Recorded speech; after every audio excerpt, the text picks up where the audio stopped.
പ്രകാശമേ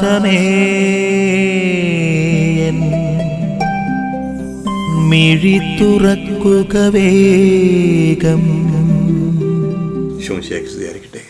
സ്നേഹമുള്ളവരെ, വചനദീപ്തി എന്ന വചന വിചിന്തനത്തിലേക്ക് സ്വാഗതം. ഇന്നത്തെ വായനയ്ക്കായി സഭ നിർദ്ദേശിച്ചിരിക്കുന്ന ലൂക്ക എഴുതിയ സുവിശേഷം 6-ാമത്തെ അധ്യായം 43 മുതൽ 45 വരെയുള്ള വാക്യങ്ങളാണ്. അവസാനത്തെ വാക്യം ഞാൻ വായിക്കട്ടെ. നല്ല മനുഷ്യൻ തൻ്റെ ഹൃദയത്തിലെ നല്ല നിക്ഷേപത്തിൽ നിന്ന് നന്മ പുറപ്പെടുവിക്കുന്നു. ചീത്ത മനുഷ്യൻ തിന്മയിൽ നിന്ന് തിന്മ പുറപ്പെടുവിക്കുന്നു. ഹൃദയത്തിൻ്റെ നിറവിൽ നിന്നാണല്ലോ അധരം സംസാരിക്കുന്നത്. ഹൃദയത്തിൻ്റെ നിറവിൽ നിന്നാണല്ലോ അധരം സംസാരിക്കുന്നത്. സ്നേഹമുള്ളവരെ, മത്തായി എഴുതിയ സുവിശേഷം 5, 6, 7 അധ്യായങ്ങൾ മലയിലെ പ്രസംഗം എന്ന പേരിൽ അറിയപ്പെടുന്നു. അതിന് സമാന്തരമായിട്ട് ലൂക്ക എഴുതിയ സുവിശേഷം 6-ാമത്തെ അധ്യായത്തിൽ താഴ്വരയിലെ പ്രസംഗമുണ്ട്.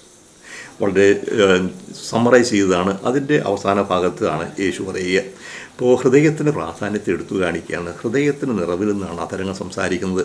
നല്ല പഴം നല്ല മരത്തിൽ നിന്ന് വരും, പഴം നോക്കിയാണല്ലോ മരത്തെ നിശ്ചയിക്കുക എന്ന് പറഞ്ഞ പോലെ എൻ്റെ വായിൽ നിന്ന് വരുന്ന വാക്കുകൾ എൻ്റെ ഹൃദയത്തിൻ്റെ നിറവിൽ നിന്നാണ്.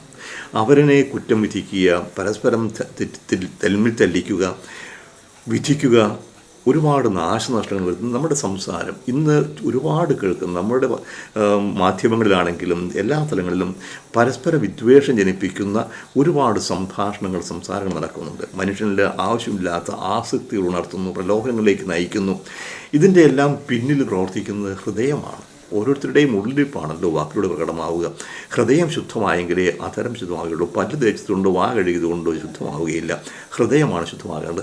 ഹൃദയത്തിൽ വിശ്വാസം വേണം. എന്താണ് വിശ്വസിക്കേണ്ടത്? ദൈവം എൻ്റെ പിതാവാണ്, നമ്മളെല്ലാവരും സഹോദരങ്ങളാണ്. ഇപ്പോൾ പിതാവ് മക്കളെ എന്നപോലെ നമ്മളെയും സ്നേഹിക്കുന്നു, എന്നെയും എല്ലാവരെയും. അപ്പോൾ ദൈവത്തെ പിതാവായും എല്ലാവരെയും സഹോദരങ്ങളായി കാണുമ്പോൾ അവിടെ പിന്നെ വിദ്വേഷമോ വെറുപ്പോ പകയോ മത്സരമോ ഒന്നും ഉണ്ടാവുകയില്ല. അപ്പോൾ ഹൃദയം ശുദ്ധമാകട്ടെ.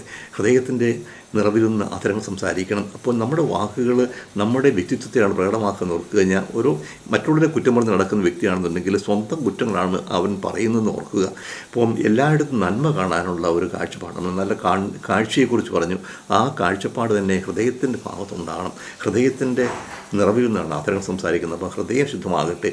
ഹൃദയശുദ്ധിയുള്ള ഭാഗ്യവാന്മാർ ദൈവത്തെ കാണും.